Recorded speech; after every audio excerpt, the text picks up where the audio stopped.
This is the Fatty Joe Show, coming to you from Casa de Carrie, deep in the forests of Nutmeggerville.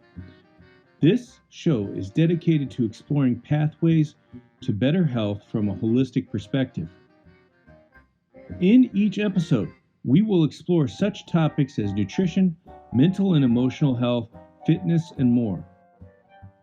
I'm Yogi, your host, and I became interested in studying health after conventional health dogma became damaging and led me to become massively overweight.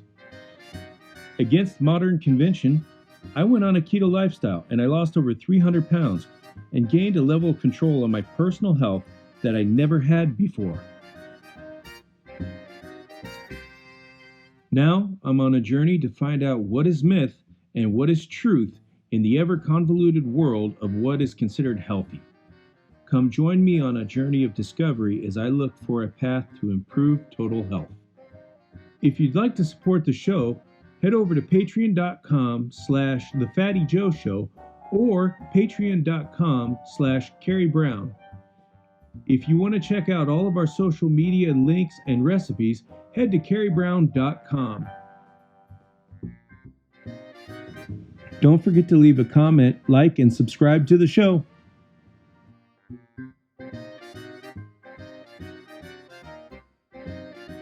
Hey everybody, and welcome to the Fatty Joe Show. Today we have a special guest, keto coach Jessyca.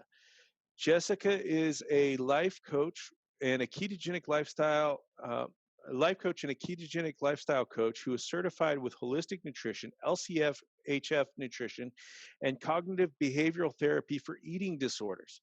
She struggled with bulimia, anorexia, and compulsion for eating for 31 years before discovering keto. She has now been in recovery for over 4 years and 4.5 years, and has spent most of her time spreading the word that there is hope, healing, and recovery from eating disorders and mental illnesses by just eating real food.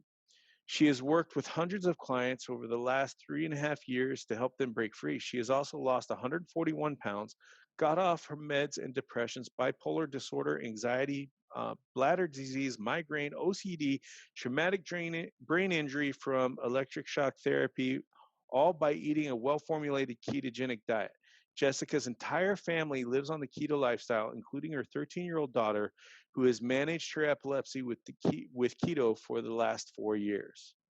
And that is amazing. You've also been featured in Women's First for Women and Women's World magazines, and you've spoke on several podcasts, 11 podcasts, and the Low Carb Cruise, the Keto Cruise, the KetoCon, and you're an upcoming speaker for the Low Carb Cruise and KetoCon 2021. That is some amazing stuff, lady. You are like out there just totally kicking butt. You know what? It's just life. When I hear it, it sounds like, who is he talking about? And I realize it's me. It's very humbling, though, to remember that just 5 years ago, I was a completely different person. Yeah. And you can never lose sight of that. I'm blessed to be able to tell my story a lot, but I stay very, very close to where I came from. Yeah. What brought you to the keto lifestyle? Like, what was the first light that rung that this might help you for you? Well, I had basically my health. I had gotten to 309 pounds. I hadn't left the house in, really 5 years, occasionally for a doctor's appointment, like for therapy or something like that. But I really had gotten to the point I was so depressed. I was suicidal. I binged and purged all day or just binge ate 309 pounds. And I wasn't leaving the house. And I stopped caring about life. I could not be a good mom. I could not be a good wife. And I definitely could not be a good friend to anyone. I was off social media. It's like I fell off the face of the earth. And I had never quite been that heavy before. I had gained and lost and gained and lost. I'd had a low of 115 pounds and a high of 309. So, I was all over the place, but I'd never quite been this big. And I got to the point where at night, it was really hard for me to breathe. I would wake up gasping for air. If I would do something, even try to do something physical, like walk up or down the steps, or even if I had, if I laughed or sneezed, like I would see stars. There was like a tunnel, like I would almost pass out. So I avoided medical doctors. I was going to therapy some, but I avoided medical doctors because I did not want to be judged for my weight. I did not want to be told that I needed to lose. I had already tried everything. I've literally been on every diet since 11 years old, every diet. And there's nothing that I hadn't done. So I was just sort of resigned to the fact I am meant to be fat. I'm going to get bigger and bigger, and I'm going to die in my house. And I'm going to be one of those people they have to, like, take out the door to take me out. And I was not, I don't want to say I was at peace with it, but I just had accepted that's how it was going to be. There was no coming back from that. I was too far gone. And my husband, we've been married for a really long time. When he realized really how bad things were with my health, he basically said, I can't make you go to the doctor, but will you please go and get your blood pressure taken? I'm just really worried, like, you're going to die. And at that point, I was like, I don't care. So I went out and I got my blood pressure taken at a little clinic, like a pharmacist was there. And I looked down at the light where it flashes what your blood pressure is, and it was so high. And I've never given two thoughts to blood pressure my entire life. But right beside of the number, the crazy high number was something like immediate risk for heart attack and stroke.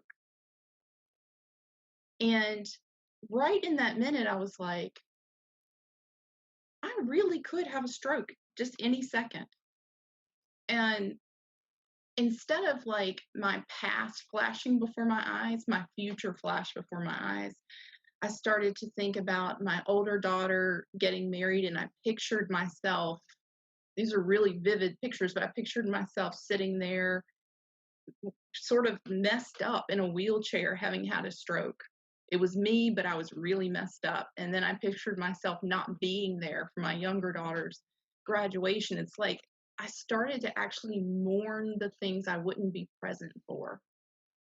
And that's the first time I had really thought about that. I'm not going to be in my children's future. I literally flashed for a second on the fact of Mike having a different wife. And I don't want that. I want it to be me. But I was so stuck where I was, I didn't admit until that moment, I am robbing myself of any possibility of being in my family's lives in the future. So that day, right after that, my husband said, we have to do something. He had gained weight with me, wasn't as bad. We'd always been partners in crime. We lost and gained together. So we were fat and skinny many, many, many times together. This time I had just passed him and just gone on and on and on. But he said, well, you know what? We lost weight on Atkins before, and we could still eat a lot of food. So let's just do that. And I remember the first thing that I got, because I didn't know anything about keto. Again, this was getting close to 5 years ago. We went by Chick-fil-A and got a 30-piece nugget, because I knew that each nugget was like 1 gram of carbs, and I'd probably been eating 1,000 grams of carbs a day. So I'm like, yes. So I ate a 30-piece nuggets, and I was like, yes, I'm low carb again.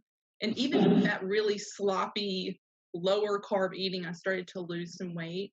Well, my husband was on social media, and like I said, I had disappeared. I had deactivated everything. And he said, I'm going to add you to some low carb groups so you can get some ideas on food, get inspired.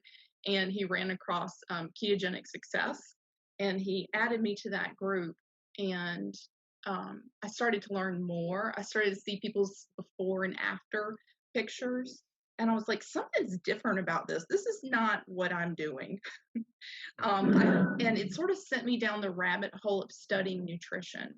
But I wanted to know what was different. I'm like, this is not Atkins. There's all this fat, and for me, I'm 46 years old. I was raised in a fat is bad, anti-fat. I mean, I went whole years of my life and only ate 20 grams of fat a day.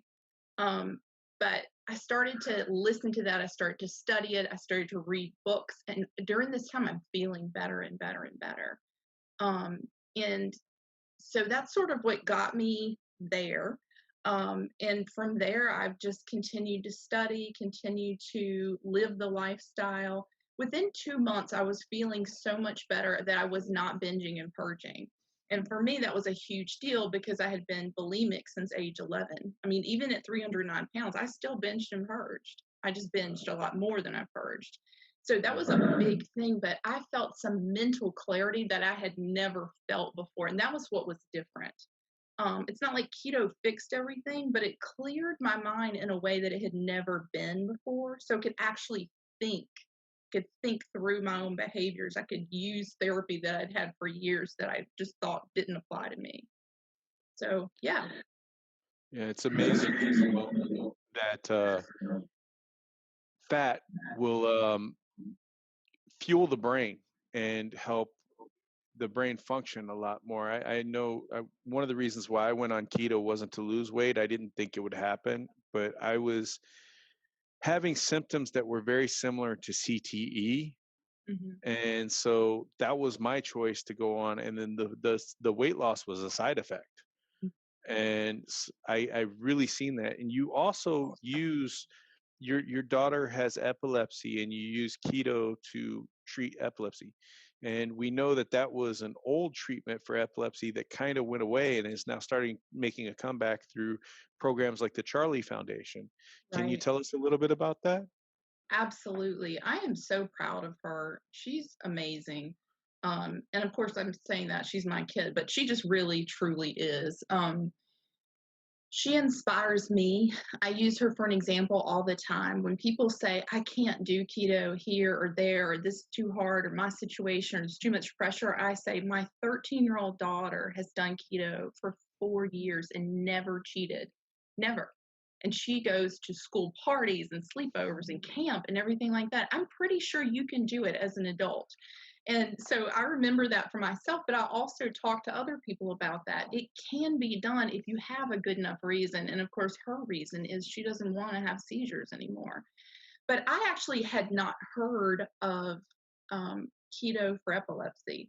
I also wasn't aware, I guess that you could tell that from my story. I wasn't aware that keto would do anything for you other than help you lose weight. So all the side effects, I'm not purging, this is crazy, I'm feeling better, I'm not depressed, that was a shock to me. I had no idea. And there's a lot more information out there now, but I had not heard of keto for epilepsy. So I was already keto. My husband had gone full on keto, and we had changed Clara's diet some. She was lowish carb because, again, studying nutrition, I couldn't in good conscience give her the stuff that I used to give her. But she was still low carb. We switched out. We got low carb wraps instead of bread, and we had already made that transition. But it happened that I learned about keto for epilepsy at her neurologist's office. There was a sign up for the Charlie Foundation, and it talked about a ketogenic diet for epilepsy. We were already keto. I did not know this.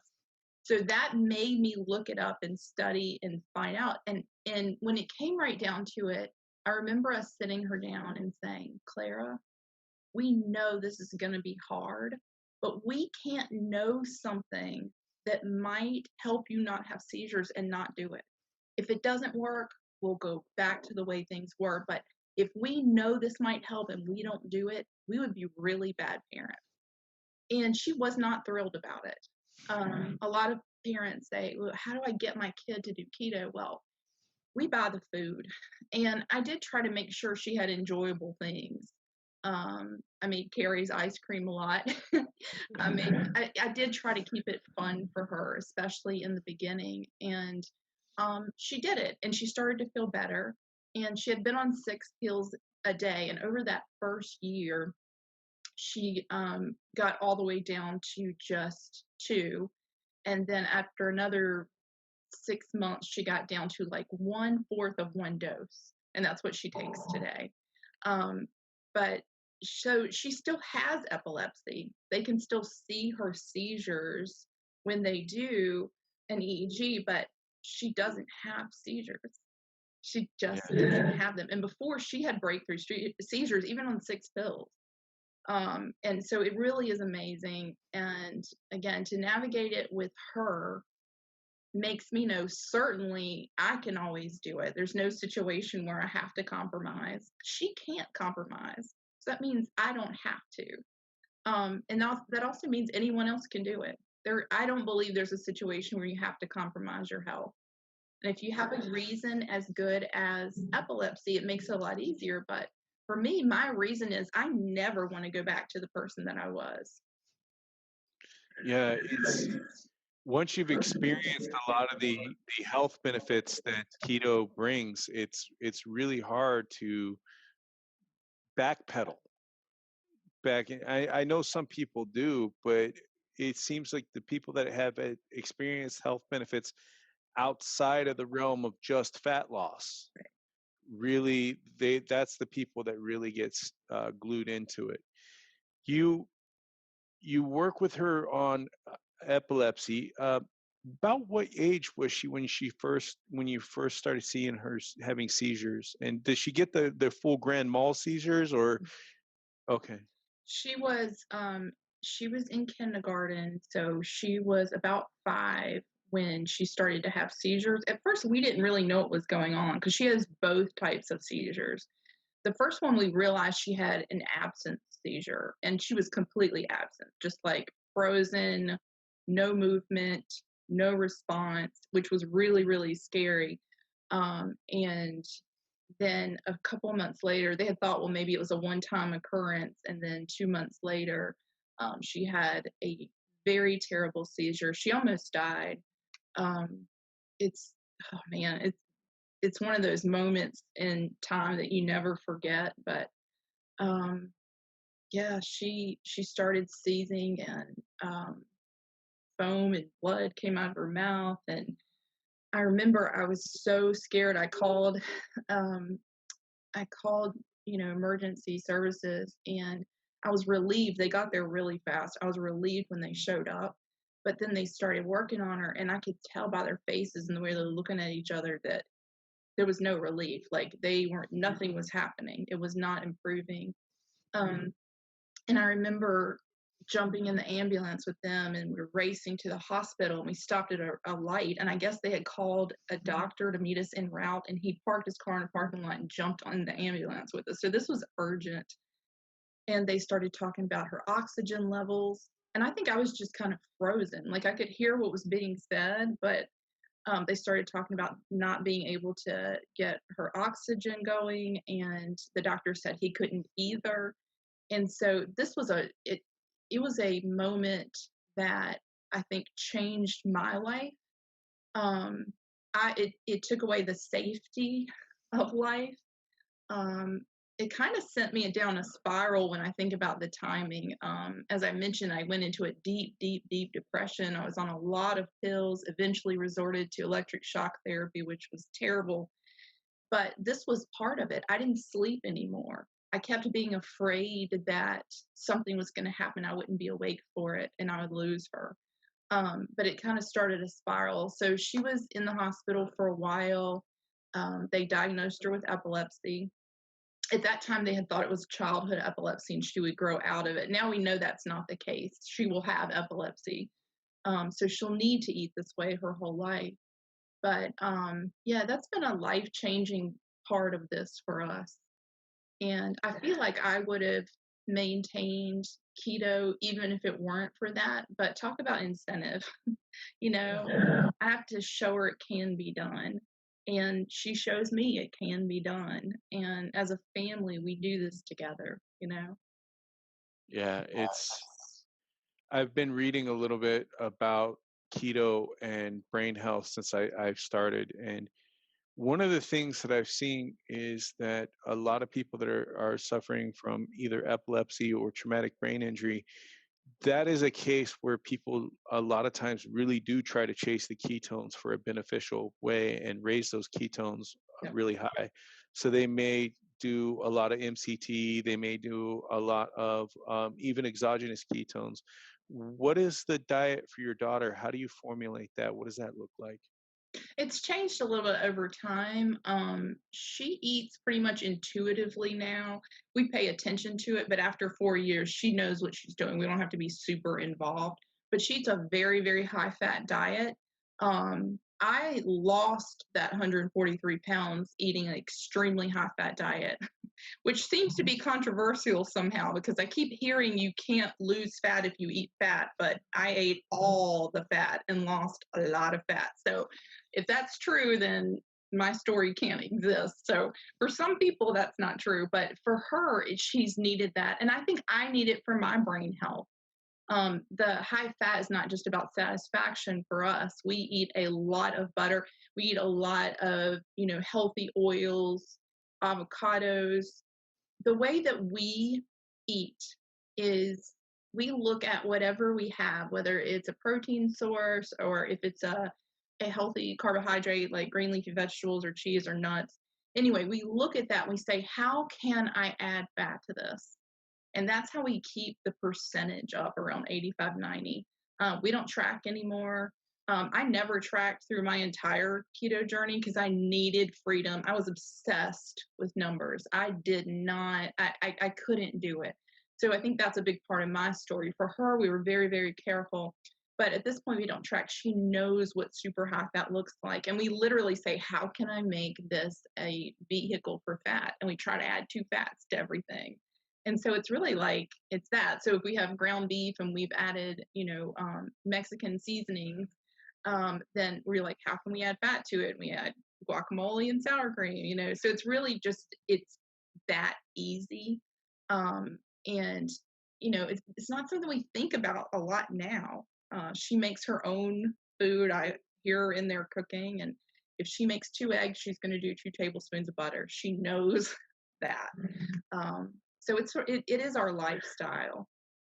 Yeah. So is there, you did mention butter and avocado. Is there other types of fat that you guys target for brain health? Do you guys look into like eating more fish for omega-3s Yes. or anything like that? Salmon is a regular in our diet. Interestingly enough, I hated salmon, but while I was pregnant with her, I read that if you eat salmon in the 3rd trimester, it will help your baby's brain. So I learned to like it for that reason. But yeah, now it is a regular in both of our diets. And so, yes, we do that. We do, I don't really do MCT oil anymore. I used to back in the beginning. I feel really good without it. I guess being fat adapted, I don't need it as much. But we do coconut oil, avocado oil, things like that also. Have you guys ever tried anything like C8 MCT oil? I'm not sure. Because one thing about the C8 MCT oil is it converts incredibly easy to ketones. It's one of the easiest forms. There is an easier form, the C6, but apparently it tastes horrible, and there's no way they can make it taste better. So the C8 form actually converts pretty much as soon as you put it in the mouth. It starts converting into ketones, almost like Right. sugar does. And I was reading, it was an article from the Charlie Foundation about a young boy that had severe epilepsy, and he was even tough to manage it under keto. And that was one of the things that they introduced to this kid that actually helped Yeah. him stabilize off. And then I think they went with CBD as well, that helped calm the seizures. Yeah, we do. We have tried CBD also. She has migraines. It's related to the seizure activity. And we've used that with success for that. But yeah, we tend to run very high in ketones. Yeah, I look at it like it's the replacement for the 17 pills that I used to take for, mostly mental health illnesses. And I'm off those. So for me, high fat is my medicine. Yeah. And let's talk about the mental health side as well, because that's one thing that Carrie um, cured with the keto diet was, well, not cured, but put in remission. And it was, she suffered from bipolar. And when she told Dr. Ted Naiman, I take these meds, I suffer from bipolar, Ted intuitively looked at the meds, and they happen to be the same meds you would treat for epilepsy, Right. a lot of Yep. them. And so he put her on a keto diet. Yeah. So let's talk a little bit about what you were going through with the depression, and um, the the meds that you were taking. Maybe can you tell us like how the meds made you feel before you Yeah. went on keto, Yeah. and tell us a little bit about that. So I had so many diagnoses, and I won't say I think they're all accurate. um, OCD, bipolar disorder, severe depression, anxiety, agoraphobia at one point, because I wouldn't even walk outside. It wasn't like it wasn't social phobia. It wasn't about being around people. I wouldn't go outside. I only felt safe in my house. So I had a lot going on. I had some medical issues too, but in terms of mental stuff, I was really messed up. The problem is, I think I started taking um, meds for depression in my teens. The first time I went to an eating disorder hospital, they also said, well, you're really depressed too. And they started me on Prozac. So I really stayed on meds from the time I was 16 until when I found keto, I was 41. So I had many, many, many, many years of meds. And like Carrie, I know she was on Mct Oil. I was also, so was Clara. And again, same meds for seizures and bipolar disorder, but I took all of them. I mean, from lithium to, I mean, literally every drug that you can be given for bipolar or depression, I tried it. Someone can bring up a med now unless it's something brand new, and I'm like, yes, and that's how this works, and here's the side effects. I wish I didn't know so much, but it's from personal experience. I was just never okay. Um, and I was really good I did function in life. I had jobs, but I would go out into the world and do my work, put on the mask, and then come back to a hotel room by myself, fall to pieces, cry, order everything on the room service menu, binge, purge, and then go back and do it the next day. And there was a point I got to where I couldn't do that anymore. I walked away from a very, very successful career and just could not do it.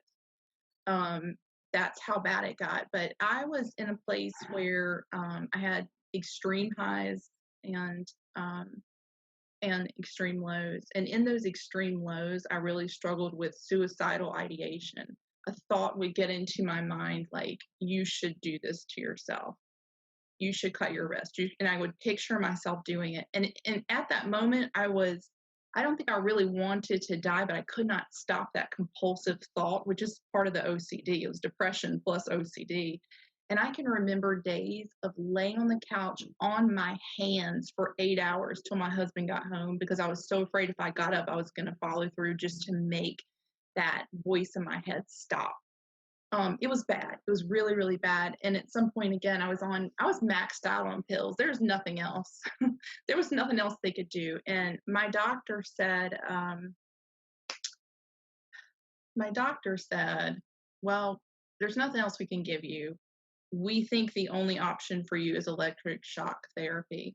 Now, I'm not someone who realized that was even a thing still. So I was desperate, and obviously I wasn't even in my right mind. I just was like, I'll do anything. That wound up being rough. That was a huge mistake. I did 12 sessions of that, and it wiped out whole chunks of time for me. I actually did have a brain injury. Like for about a year and a half, I could not write my name. I get confused about like what year it was, and those chunks of memory that are lost, they're gone. I had to go through like the stages of grief and just mourn. I don't remember whole years. My husband and I went to Jamaica, and I know that because I've seen pictures. Zero memory. I mean, I would promise you with every breath in my being that I'd never been there, except for I've got pictures to prove it. So it's big. It really, really messed up my brain. And if it gave any relief, it was so temporary that I don't remember that either. In the end of it, I was worse than ever. And I wound up getting back on all the meds, more suicidal because my brain was all messed up and it was confusing. And I'd always considered myself pretty smart. And after that, I felt dumb. I couldn't keep a conversation. I would say a few words and then trail off, and I couldn't remember what was going on. It was just very bizarre. So I was in a really low place. When I say I was low, I mean, I don't know how you can be any lower and be alive. But I was at that place where I just wish something would happen to me. I was like, I wish I would walk outside and get hit by a car and die. I mean, it's terrible, but that's how I felt. I hoped for that. And that's why I didn't care anymore. It's literally like, fine, you know, I give up. I'm not fighting my eating disorder. I'm not fighting the depression. I accept this is just who I am. And the biggest problem with that is it's such a huge lie. You think if I stop fighting this stuff, I'll finally have peace. But it was quite the opposite. When you stop fighting your mental illness and you stop fighting the eating disorder, it takes over your life completely. If you thought things were bad before you stop fighting, oh my gosh, you lose yourself. And that's what happened to me. I was lost completely, just a complete wreck, just existing, not living. So again, I mean, it became about my health, and my husband, you know, really got me on low carb, and him too. But it helping my mental health was the pleasant surprise. It was amazing. I just couldn't believe it. So all these years I was on meds, and then eating this way for a few months. Over the next year, with my doctor's help, I was able to get off of the meds for all those things, the physical and the mental health thing. I find it really difficult to fathom in our society today that our doctors often jump to the most restrictive, the most invasive procedure to help people, when the least invasive procedure is to change the diet and the lifestyle. Right. I worked at group homes for many years, and I saw, because we had to medicate the kids, and I saw a lot of the side effects, the ODing on the meds as they build up in the system. And these things are harsh, and people don't realize how dangerous it is to play with brain chemistry that even the doctors don't quite understand yet. Yeah, I felt like a zombie. It worked. It kept me, the pills probably kept me alive. It kept me completely numbed down. I was so anxious. I think one of the things that sort of sent me in the house and not going out is I thought if I could just get away from everything that made me feel anxious, I would not feel that way. And after a while being at home, I realized I can't get away from it because it's inside of me. It's not an external cause. I have this horrific fear, this crushing fear, this anxiety that never goes away, and it's not related to anything I'm exposed to. And that was terrible because I was like, no, I can't ever get away from this. So I did have a bunch of meds, and a lot of them I took every single day, and then some I took as needed. But literally, they would hit me like a tranquilizer dart. Like literally, I would like start to slobber. Like I'm a bear that got hit with a tranquilizer dart and just fell out. So it kept me alive. It kept me from doing something crazy in that moment. But I wasn't living. It doesn't just numb you to the pain or to the anxiety. It numbs you to happiness and joy. I just didn't feel. I just didn't. I literally just existed. And which is not living, you know. The meds really did a number on me. The electric shock therapy did, you know, again, was barbaric. But here I am today anyway, restored. And I wouldn't say I'm actually restored, is probably not the right word, because I'm not who I was. Those parts of me that were lost through that process, I did not recover. But I feel like in this healing process and healing my brain with the healthy fats and anti-inflammatory foods, I feel like parts of me that before were latent kind of lit up and took over and compensated for the parts that were lost. Now you've taken all these experiences and you've decided to help others, and you've gotten certified as a coach in many different fields. Mm. One of the things you specialize in is working with people that had similar disorders when it came to their relationship with food that you had, Yes. the bulimia, the anorexia, and you also work with food addictions. So I want to ask you, let's break down a little bit about, because I don't think enough people talk about Mm. these conditions and actually what they are. Let's break Yeah. these things down. Let's break down bulimia and anorexia first, and then we'll talk about food addiction after that. Right. I think there's a general misperception about all of them.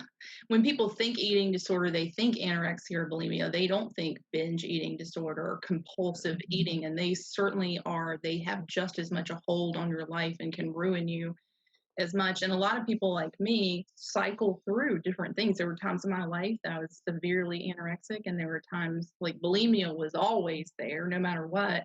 And there were times that I just completely binge ate, 10,000 calories in a short period of time. But so eating disorders are not just being thin and it's not being fat. There can be people who are overweight who don't have an eating disorder. They have just eaten poorly their whole life and eaten too much. Um, Eating disorders are a mental issue. Um, Anorexia is defined as losing so much weight that you are 20% below your body weight. And so, from a physical standpoint, you see someone who's really thin. It's interesting because I struggled with that for so long. I can look at someone and tell if they're just a thin person or if they have an eating disorder every time. I can engage them in conversation. I'm always right. There is a hollowness, an emptiness in their eyes. And it's not just starving yourself. It really is just self harm. You feel so angry, the world feels out of control, and you just decide, I'm not eating. I control that 100%. When the pain comes, when the hunger pain comes in your stomach, you embrace it. I know it sounds sick, but it is. You actually are like, I deserve this pain. It feels good. So it is self harm. And it's a really, really deep thing. And it's not just about the food. You can change the food, but if you don't address why the person's doing it, they will go back to it. And I did every single time. Like I said, I was in like 5 eating disorder hospitals, had more therapists than I can count. None of that did anything until I fixed my food. So it has to be both. The biggest misconception, I think, is bulimia. When people hear bulimia, they think you eat and you throw up, which is true.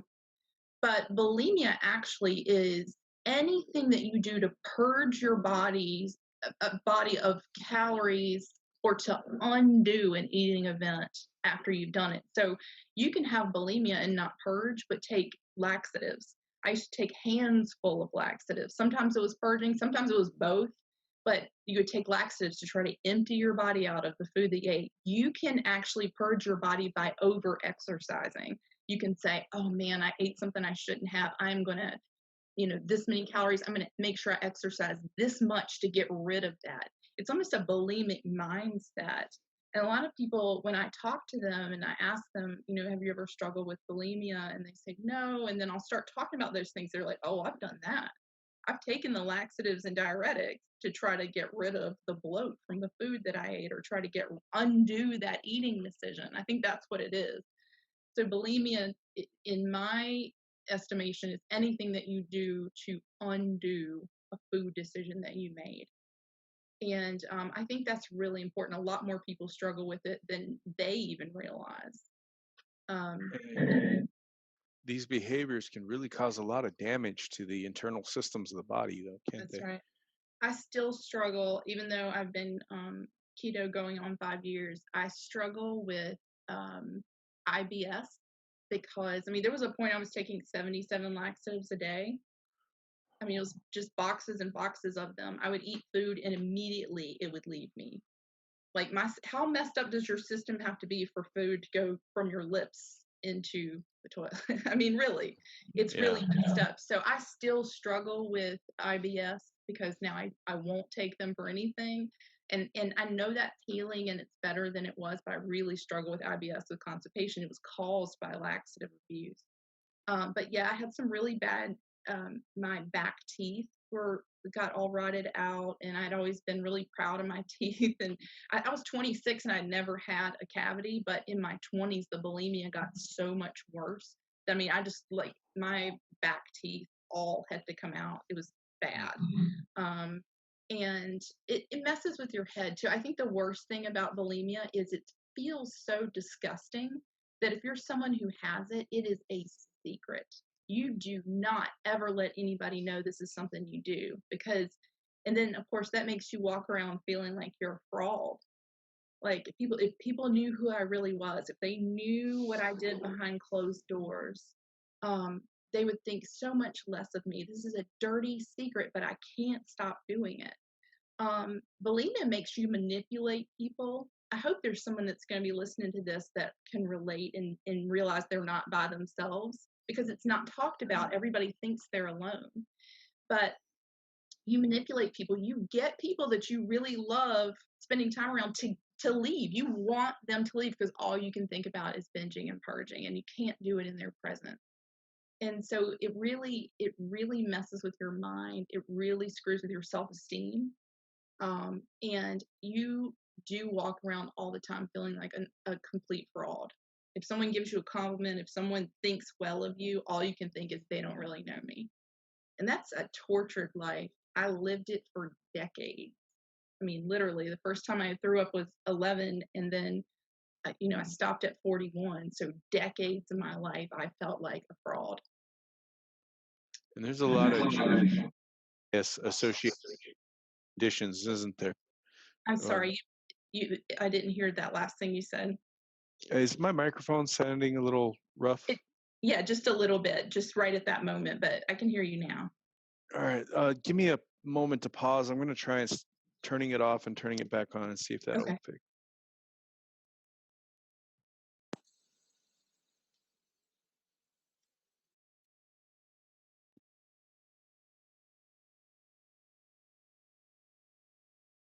All right. Does that sound better? Yes. Okay. So just that last question that you had asked, I heard everything up to that point. The question I was asking is, there's a lot of gender bias associating with these eating disorders, isn't there? The common misperception, the myth is that these are female eating disorders, but really this is a human eating disorder. It really is. And like I said, there's already just so much shame wrapped up in it. You feel like you're the only one. And so it's hard for a woman to admit that she has it. She hides it. I've had clients who have been bulimic for 20 years and been married and never told their husbands. They still hide it from them. I mean, this person knows everything about them and they hide that. So it's hard for anybody to talk about. But again, I think for men, it feels especially wrong.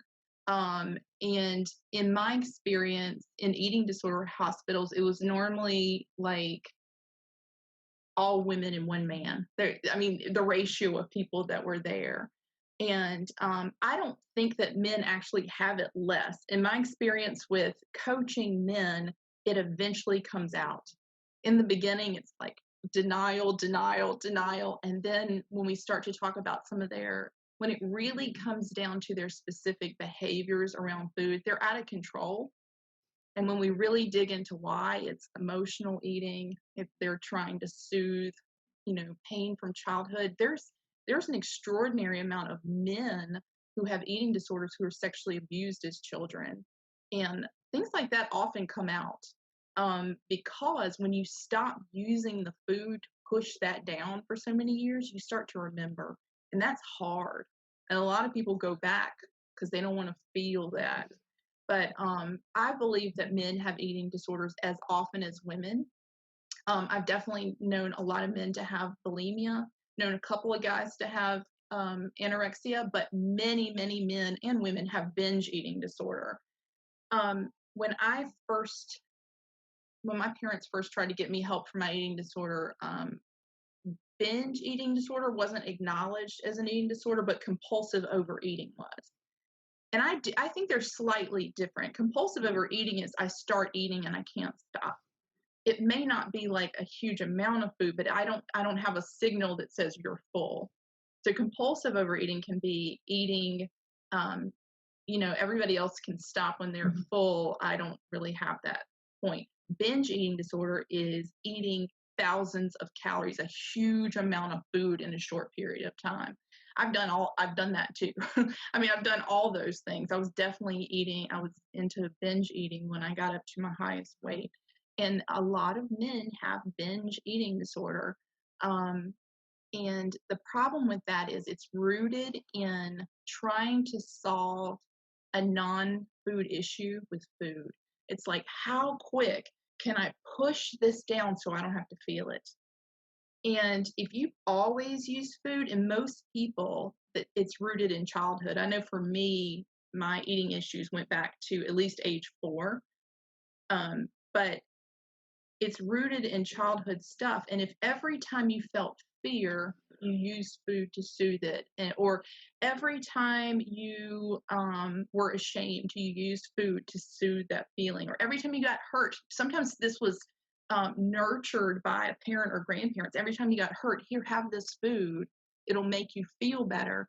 By the time you get to be an adult, all those impulses start to feel like hunger.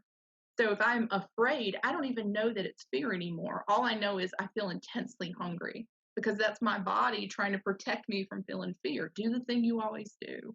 So it can be very, very confusing. And the men, I know a lot of the ones that I've worked with, they're hesitant to talk about their feelings.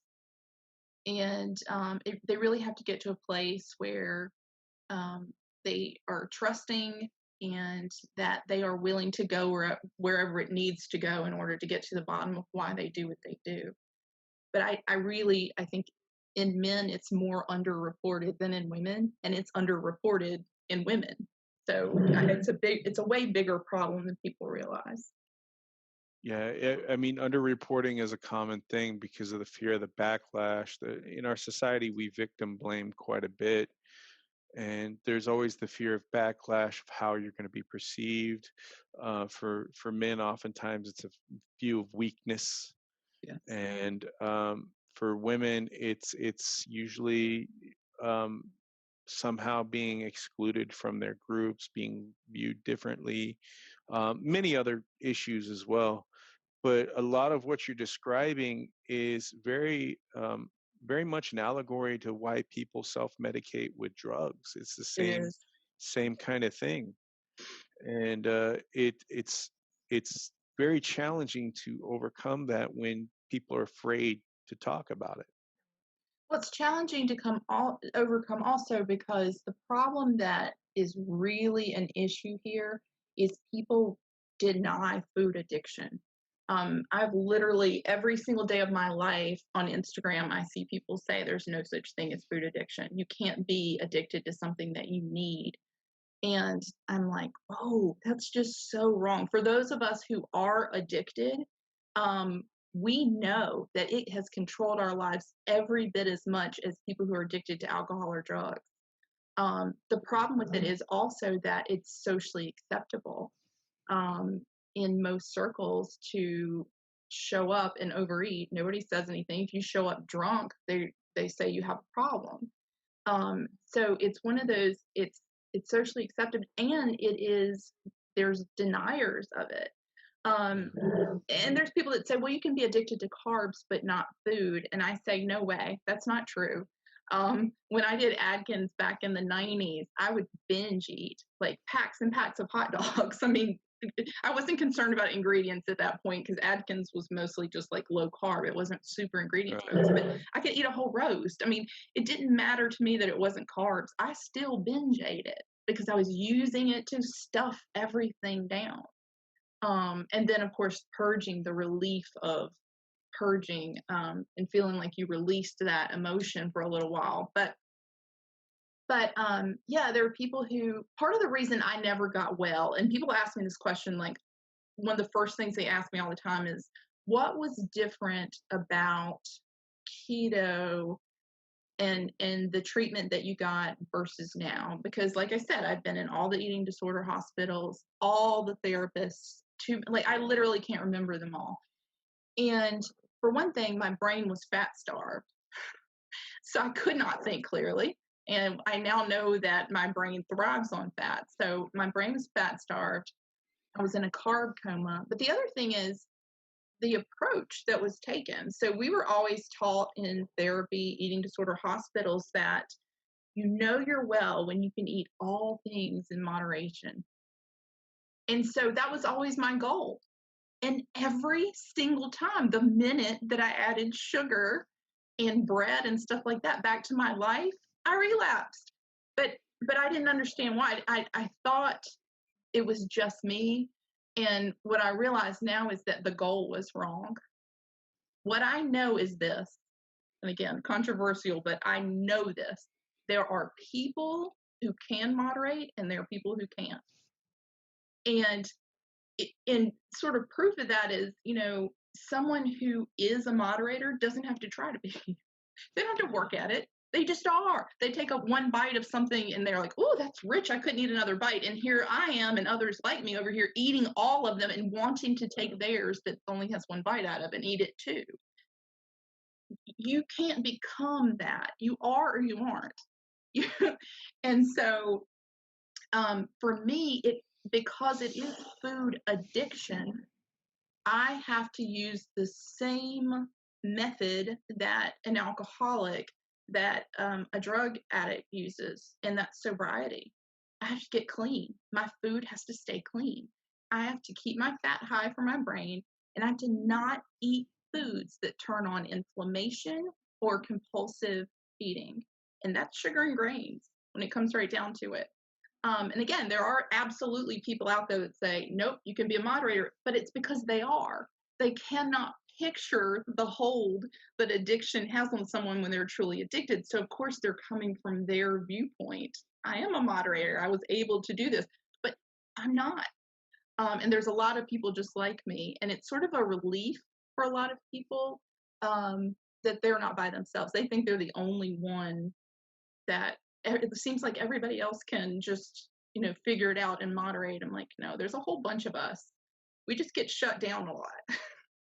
It's much like an addiction to a drug. I think people are more addicted to how they feel after they take it rather than actually addicted to the drug themselves. And if you look at what sugar does inside the body, it activates the same receptors that our heroin does. And so it does give you this sense of euphoria.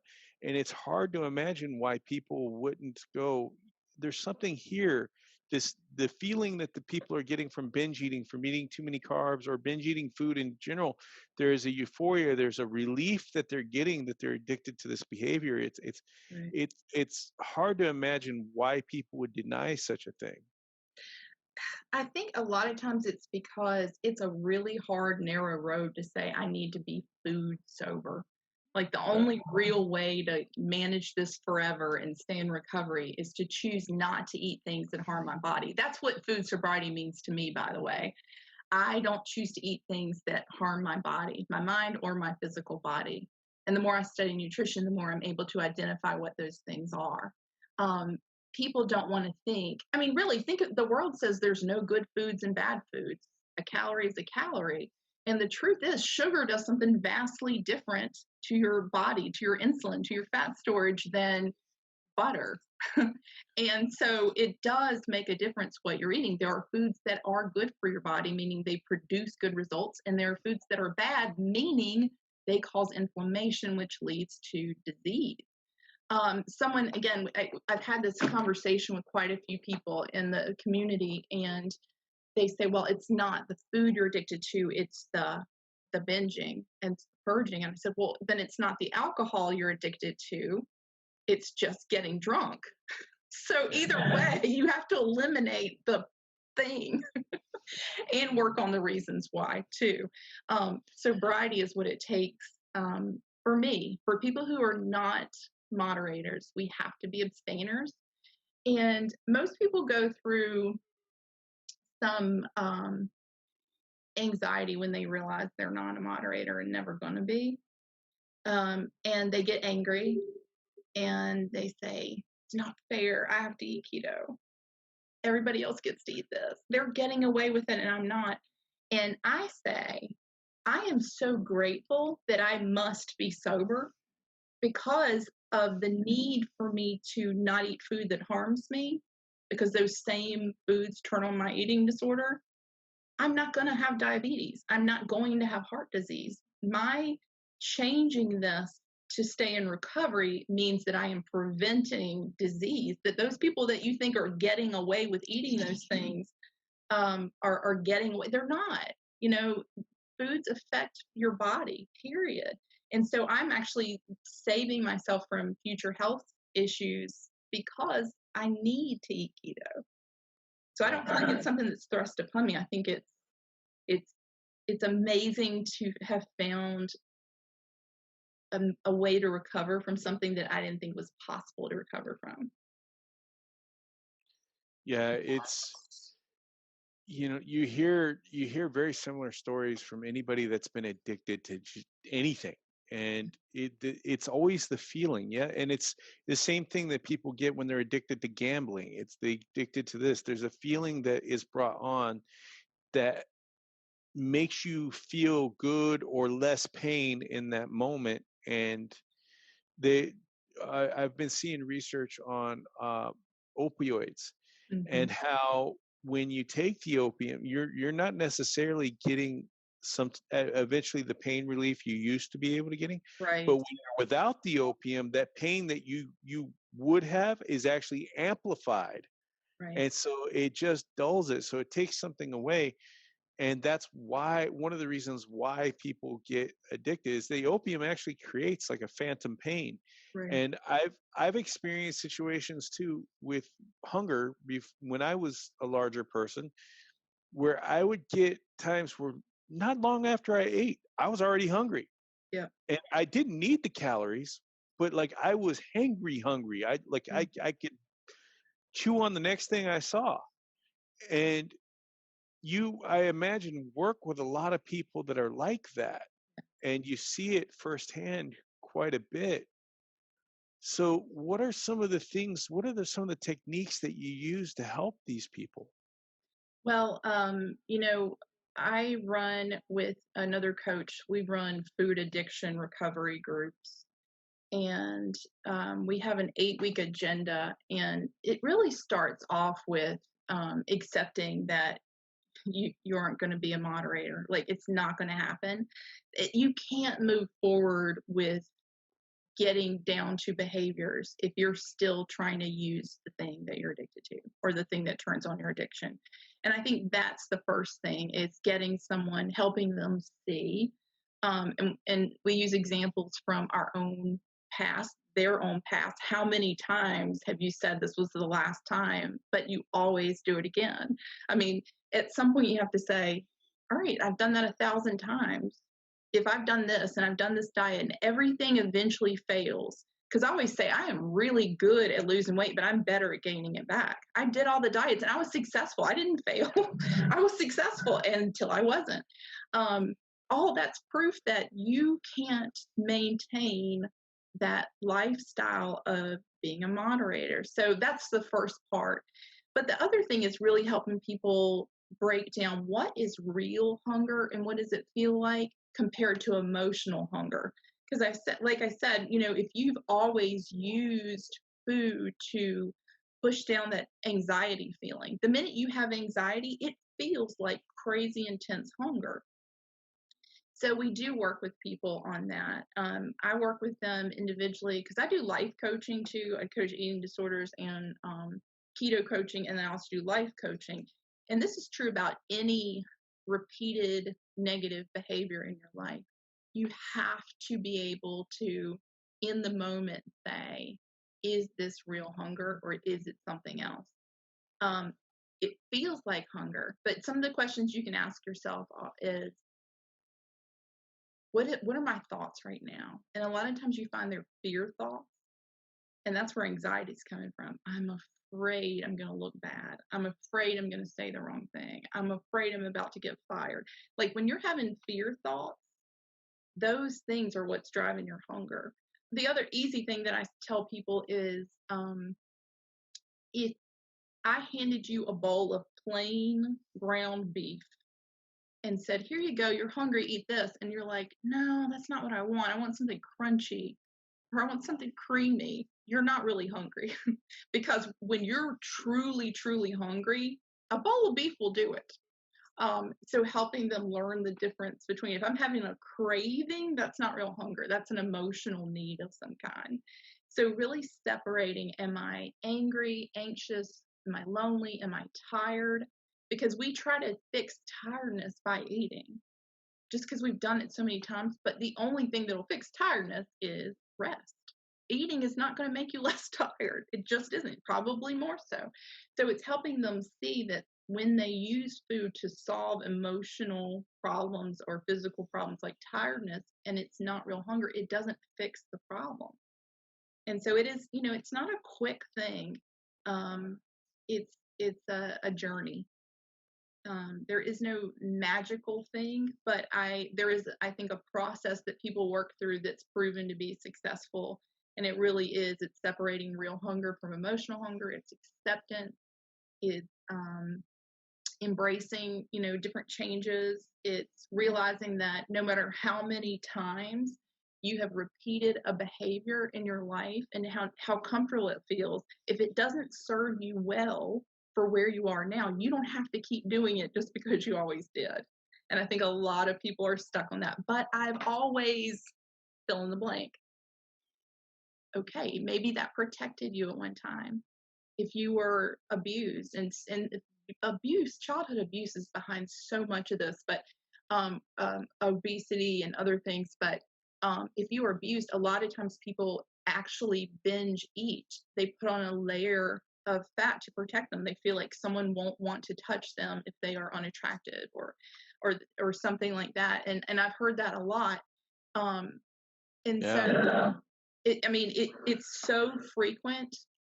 It comes up. I can't even tell you how often it comes up in coaching constantly. We had kids at the group home who would refuse to bathe themselves because they felt if they stink and they didn't look good, it would be a layer of protection. People wouldn't want to touch them, wouldn't want to hurt them. I've seen that firsthand. It's crazy how these early traumas, when you're vulnerable, if you don't have the power to stand up for yourself, that you'll create it some other way, and maybe not the best way for you. Right. And that thought was, okay, at that time that protected me. Maybe people didn't mess with me as much when I got bigger or I smelled bad or whatever. But now here you are, you're an adult, you're tired. You want a relationship. You don't want to be rejected. You're not, maybe, it's realizing that just because I've always done that, I don't need it now as an adult. I don't need to protect myself in that way. I can do it in other ways. And it's finding that truth, I think, that lets people let go of things, behaviors too. Yeah. There's a lot of the memes going out about hashtag save the children and with the violence. And we talked earlier about being able to be comfortable to speak out, being able to comfortable to talk. And that's one of the reasons why these conditions go unnoticed for so long. Right. And when you're abused as a child, oftentimes, the old axiom was children should be seen and not heard. And the voice of these children have been taken away. And so that they're left in an unsafe environment, not able to talk about it. It has to manifest in when they get older in some of these things. Yeah. Because of growing up thinking you can't express yourself, you cannot advocate for your needs, your safety, what you need. We talked about eating disorders being underreported. I am telling you, there is so much childhood abuse. I would say the percentage of people who have eating disorders or abused as a child is at least 80. I started to see that when I was 18. I was in an eating disorder hospital, and literally like every person in the group besides me had been sexually abused. Like, wow. So there is a very strong tie between that childhood thing and adult behaviors, adult obesity. And again, I started to see it back then, but now in what I do, it comes up very, very, very frequently. And I guess I feel very burdened, but also blessed to be someone that people finally get to say what they need to say to. You know, sometimes I'm the only one they've ever told. And I always encourage people to get therapy. I'm not a therapist. I'm a coach, but I do encourage people to go and get therapy, to go to a psychologist. But it starts with them telling someone. It starts with them saying, it takes eating disorders, addiction, they thrive because they're secret. They thrive in the darkness. The minute somebody shines a little light on it and they tell me or they tell someone, that light makes that darkness back up just a little bit. And the more and more and more open that they are about it, and the less shame they feel, the less they need to cover it with the behaviors. So it's really, I mean, I feel like I get to see miracles happen all the time in my life, which is really cool, because 5 years ago I thought I'd be dead any time. And now I get to experience people's miracles and be part of them. So it's pretty awesome life, actually. That is amazing. As a mother yourself, and you spoke about a lot of these eating disorders having their roots in childhood. So as a mother yourself, addressing other parents and guardians, what would you say to these parents to help them prevent their child from going down this route? What types of things can a parent or a guardian do? So there's a couple things. I don't think there's anything wrong with teaching your children about good nutrition when they're kids. You don't relate it to weight or anything else. You just teach them, like, sugar's not great for you. It's not about, you know, I've had the opportunity to go to Clara's school and actually talk to them about sugar and what happens in your body and inflammation. So I've been able to do it on that third grade level, you know, which is awesome. And guess what? They get it. A lot of those parents, well, some of them really love me and some of them really hate me, but they're like, my kid won't take a Capri Sun anymore. They want to, but they understand. Kids understand a lot, and it's not about putting your thumb down, but it's saying, you know, it's better to eat this way. So starting off healthy is good. If I could go back in time and have Clara be healthy from the time she was born, I would do that. But the big thing is noticing your children. I think some of us are just wired a little bit differently when it comes to food. I know when I was 4, my mom took me to a child psychologist because I was writing my letters backwards. And she was a teacher. She thought I might have dyslexia. But I was 4. She took me to him, and I actually can remember going now. Now that my mind's cleared, I remember so much stuff because I remember what he looked like. I described him, and it's spot on. So I remember him showing me a bunch of different pictures and having me write things. And my mom said when he came out and spoke to her, he said, you know what? There's nothing wrong with her. She's left-handed. That's why she's writing these things backwards. She's not dyslexic. She's very smart, but she's totally obsessed with food. 4, at 4 years old. Already it was in my everything that I talked about was about food. Everything, you know, it's like he would have me tell stories and it was all about food. That was 4. So I do think some of us, just like alcoholics, they get that first taste and they go crazy, and other people have a taste and they're like, oh, that's gross, and they have to, like, it grows on them. Some of us are wired with that food thing. Notice your children. If they eat in secret, if they are you notice that they eat normally in front of you and then they go in the refrigerator and they sneak and eat later. If you see them eat compulsively, Like I see kids do this. You can tell they're not hungry, but they just eat compulsively. You have to start to talk about, how are you feeling? I think my compulsive eating became much, much worse when there were traumatic events that happened in my house that I witnessed. And again, I didn't remember those things till I was an adult, but it's really when it got worse. It's like every time that thought would pop in my head, that's when I would compulsively eat. I felt the need to eat to push that down. There's usually something behind it. It's not just a kid. I don't look at weight at all in this. I don't. Because kids are made to be all different shapes and sizes. And, we do have some control as parents over what we feed them. And, you don't have to buy them junk. People say, but my kid would be mad at me if I buy this instead of this. I'm like, okay, but they'll get over it because they'll be hungry and they'll eat eventually. But I think it's not about weight. It's emotional stuff. We need to let our sons know it's okay to have feelings. We need to let our daughters know that if something's bothering them, they can come to us and talk about it. I know I didn't feel like I could do that. With my own daughter, what I've tried to do is leave our communication totally open, like nothing's off limits. And I'm always honest with her. I'm honest with her about my history with food and how it happened and all the things and the struggles. And she talks to me about stuff I wouldn't dare talk to my mom about. There's an openness there. And I think when you're open to talk about things or show strong emotions without being punished for it, then you don't feel the need to push them down. And so that's the best thing that I can offer. Teach them nutrition. Pay attention to their habits with food. Do you see them like eating in secret? And I mean, there were things that I did. I always offered to cook so I could eat while I was cooking. I always offered to make all the other kids' lunches so I could have the most in mine and so I could hide some somewhere else in the cabinet. I mean, I mean, that was early on. That was 7 years old. I was like sneaking and eating and stuff.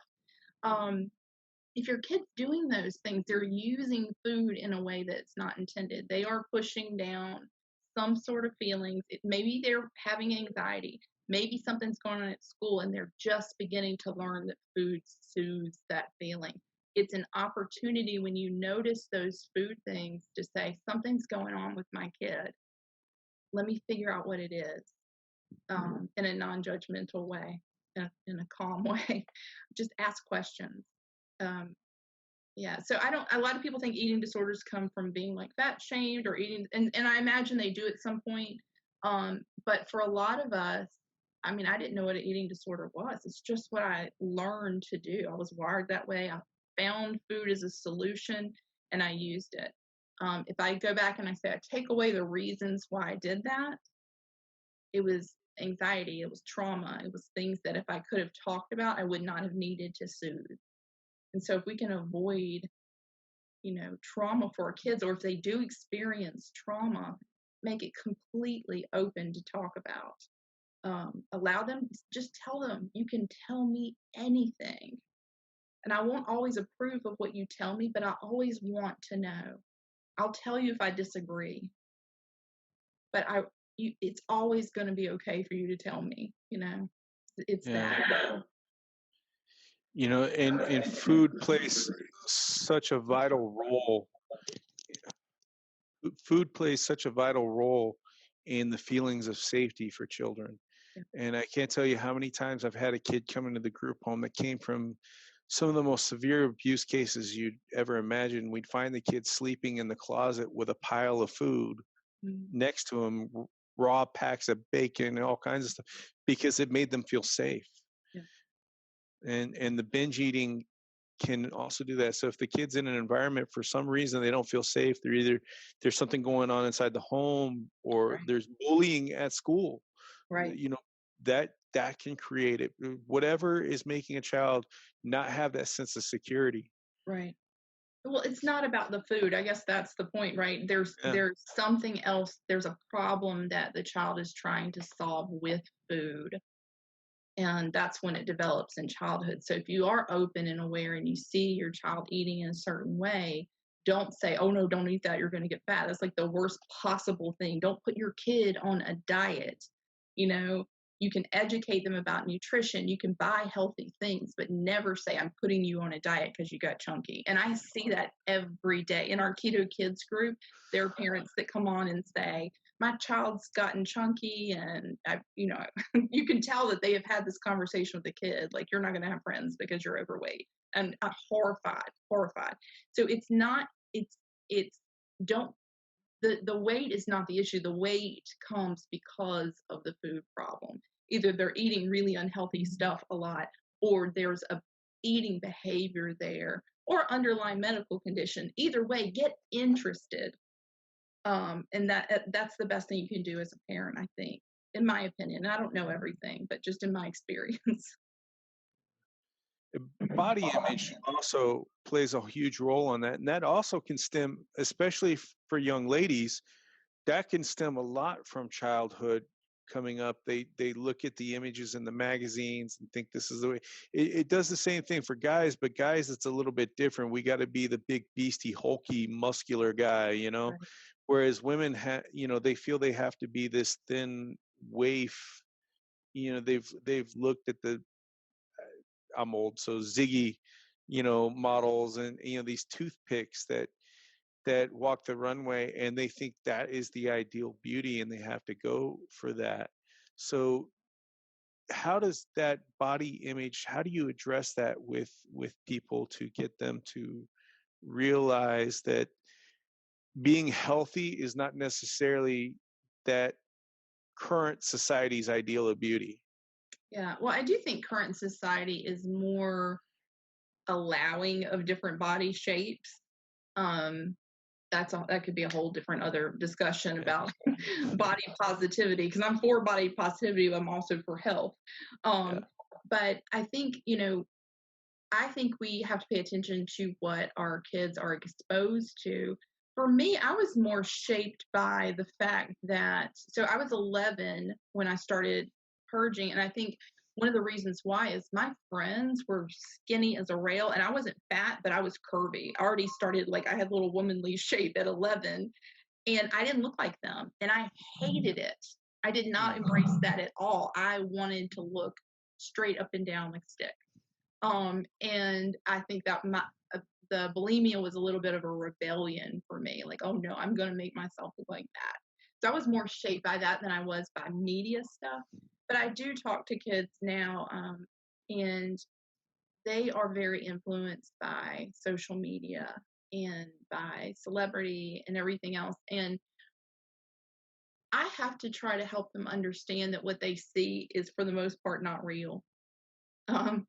Most of the time, pictures are a long way off from the first version that they were.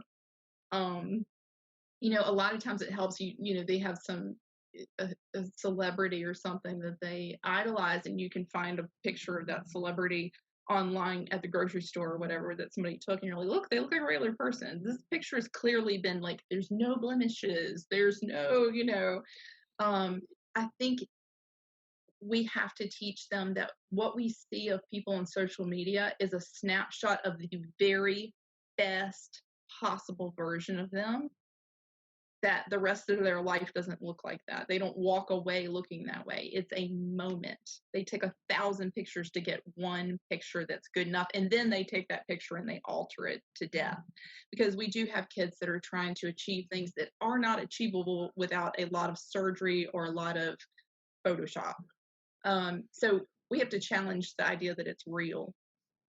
And I also share about my own experiences with thinness. When I look back at that time in my life, I'm 5'10", and I was 115 pounds. I was skinny, really, I was gaunt, very skinny.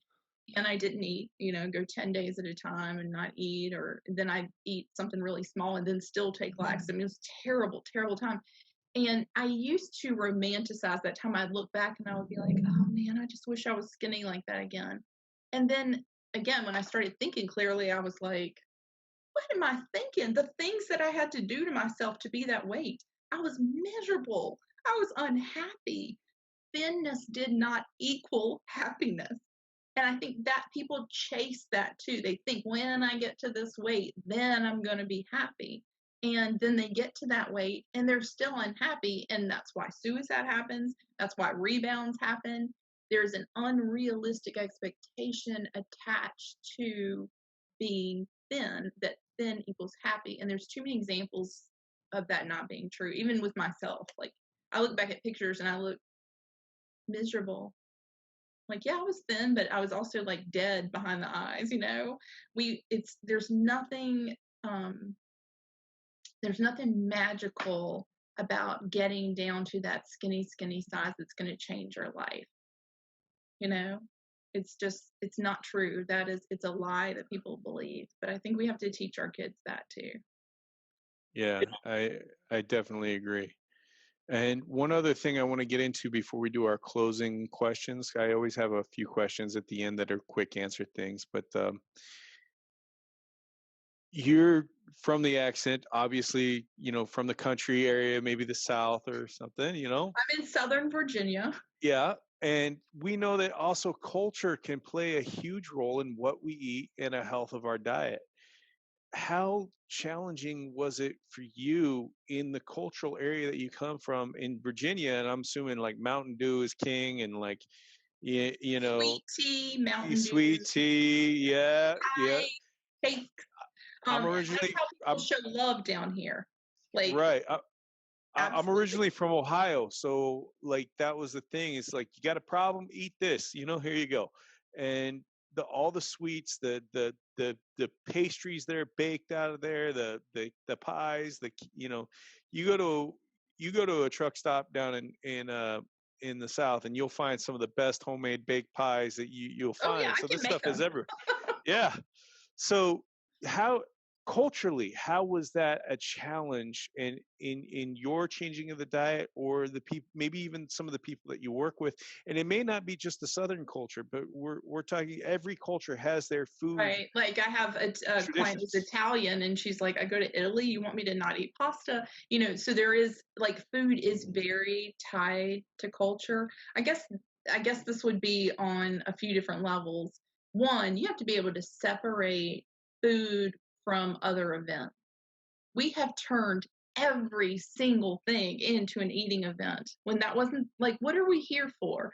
And I remind people of that. I ask them, why are you going to this thing? And they're like, well, I'm going to celebrate these two people getting married. I'm like, what does cake have to do with that, other than that it's there? We get distracted by the cake and we miss the beauty of two people coming together and saying vows to each other forever. Like, we have made all those. Thanksgiving, the first thing you think when you think Thanksgiving is, I'm going to eat, I need my fat pants. I mean, you see all that stuff. I'm going to eat until my stomach hurts. I mean, that's the plan. What about Thanksgiving? What about gratitude? And so I really challenge people to go back and say, why are you attending this event? Why are you going to see your mom? Is it to have her pies, or do you want to sit and talk with her?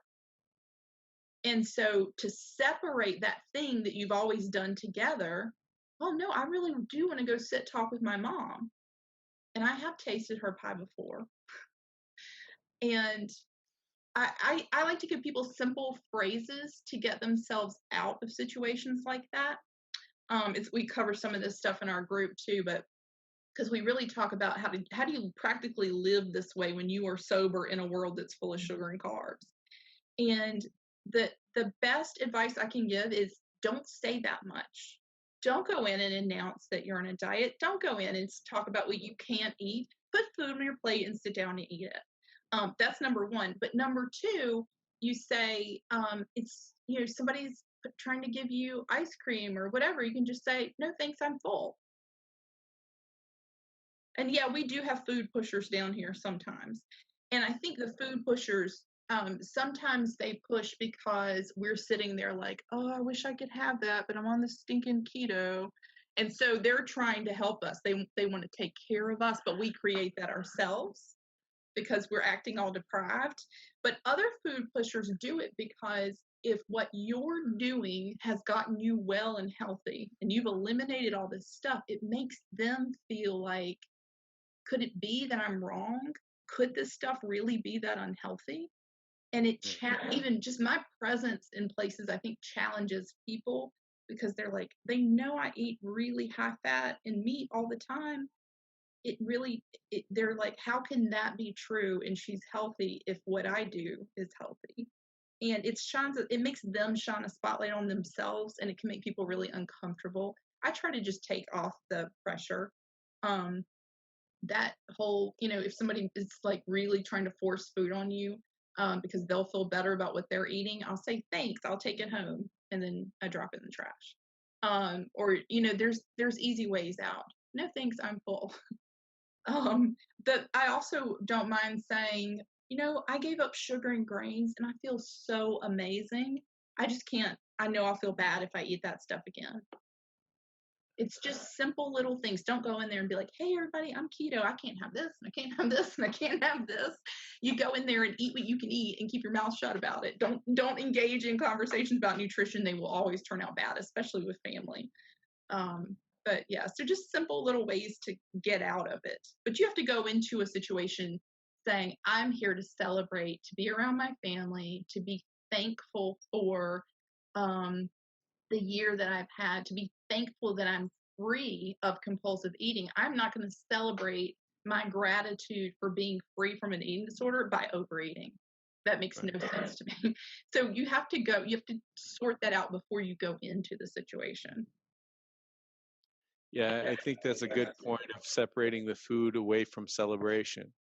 And because I think part of our reason for food addictions is if we associate food to be the reward for everything and the problem solving element for when we have a problem as well. So it's tied into both areas. And with culture, every culture I've been around has their food things, and most of them will try to feed you. And maybe not always the best things, but they want you to keep eating because that's how they feel they're being up. Or hospitality, to a stranger. Well, so I think it's important in that case to say you never have to offend anyone, but let's pretend you are severely allergic to nuts. Even if the most hospitable, amazing person in the world tried to get you to eat nuts and they had all good intentions, you wouldn't eat them. So when you are addicted and eating that's going to turn on your addiction, you have to treat it the same way. Like, it's not going to hurt their feelings if you say, I have a really bad reaction to grains. And I do.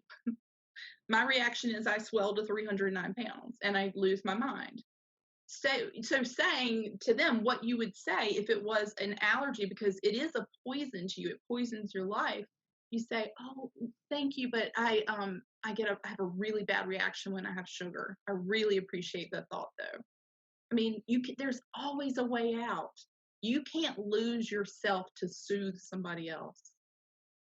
You have to think, this is my life, this is my health, and I know what happens when I eat this. I know. And I'm not going to do it, especially not just, to soothe somebody else. There's always something you can say. I have a bad reaction to that. Nobody wants you to have a bad reaction to something in their house.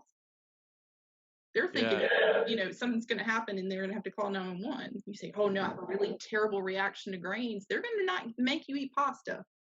Like, give me a bowl of that fatty sauce. I'll eat it like with a spoon, but I can't have the grains. Great. They're happy to accommodate. It's a good tactic to make sure that you get what you ask for in a restaurant too when you're keto. Absolutely. They take you seriously. You don't talk about a diet. You say, I have a bad reaction to whatever it is. Because then they think lawsuit. If you're on a diet. Yeah. Because then they think lawsuit. Yeah. All right. So I'd like to close out with some easy questions that are fairly short answer. And one of the first questions I ask, and it's in order to help people listening to find other resources and to do their deep dives, but I ask, who are your top 5 health heroes that help get you started on this? Yeah. Well, the first book I ever read was Keto Clarity by Jimmy Moore. And he's got a wealth of information. It's written in a way that makes it super easy. I also love every YouTube video by Dr. Barry. It's so plain spoken that anybody can understand. It's It is facts, it is science, but it's spoken in a way that it's totally understandable. One of the first heroes I had, he's not around now, but his videos still are, is Butter Bob. There was a video, butter makes your pants fall off, and that's the first time I understood about cholesterol. And again, I tend to like people who can tell it in a way that anybody can get it, and I recommend them. I actually love Dr. Fung. Fasting is something that I am interested in and that I study. And so the Complete Guide to Fasting is one of my favorite things. And let's see what else. There's a podcast that I love, Peak Human Podcast, which is awesome. And the reason I like that podcast, he has a lot of people on, and he shows studies. Like, he'll show a study that someone with an opposing view always uses, and he'll break down scientifically. It helps you stand up for yourself. When someone confronts you with this, you can say, actually, this is, so I love that. Peak Human Podcast. Awesome. I have to check that one out. That sounds like a cool one. Yeah, I like it. So my next question is, what are the top 3 foods you think everybody should avoid? Sugar, any type of sugar, grains, and bad oils. I like that question. If that's all you change, and if that's all you change and you eat the other in unlimited quantity, you're still going to live longer. I love asking that question because it shows a consensus, because it's almost always the same answer with everybody. So it shows a consensus, like everybody's agreeing with these are the bad things. Cool. What three foods do you think everybody should include in the diet? Red meat, healthy animal fats, butter.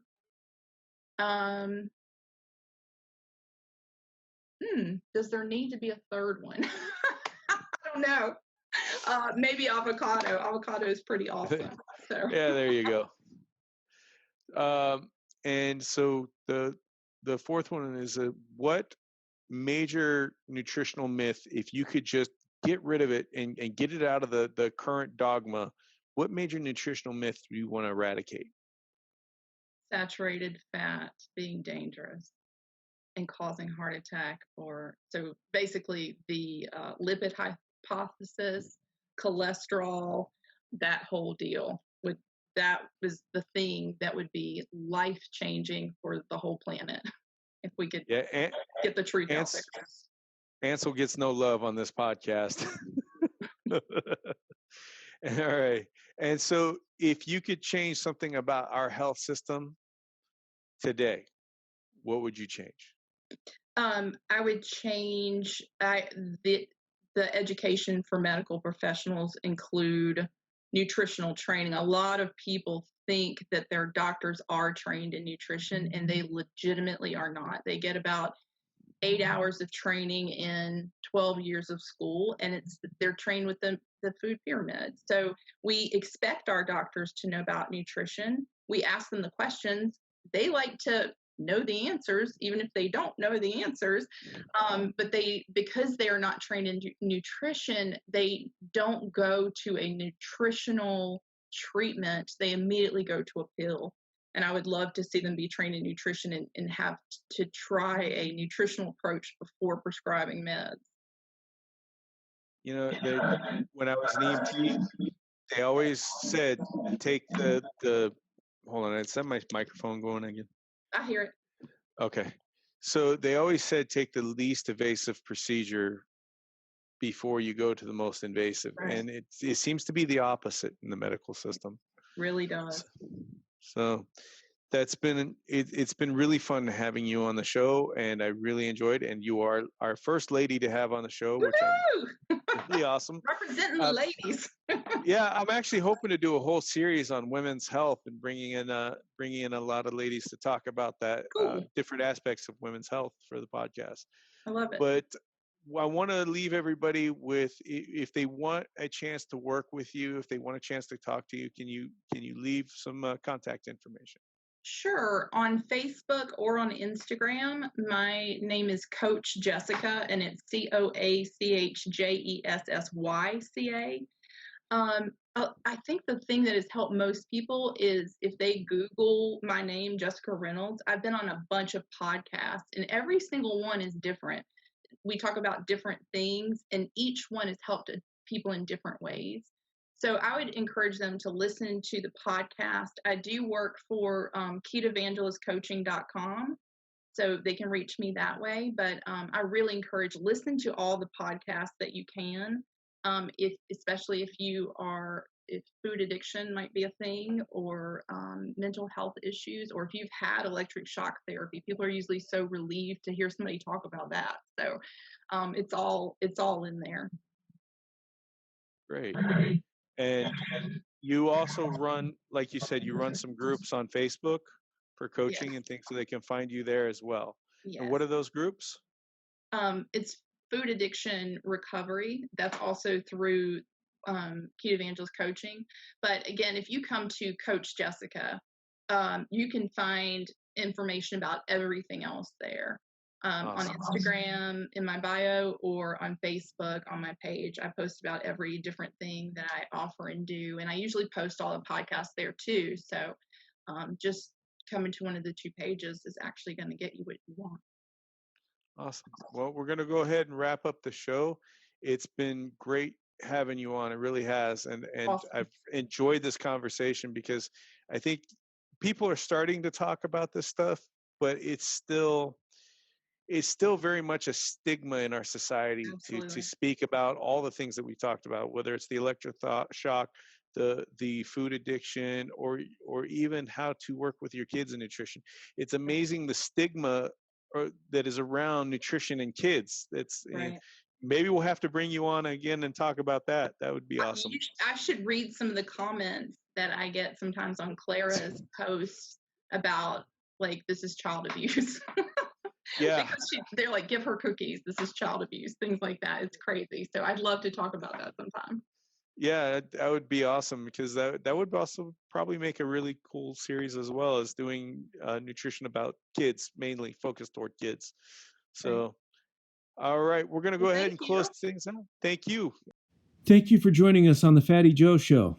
Be sure to leave a comment and subscribe. It helps the show reach more people. To support the show, as well as Carrie Brown and Yogi's work on the blog, keto recipe development, masterclasses, and to gain access to private Facebook groups and other awards, go to patreon.com/thefattyjoeshow or patreon.com/Carrie Brown.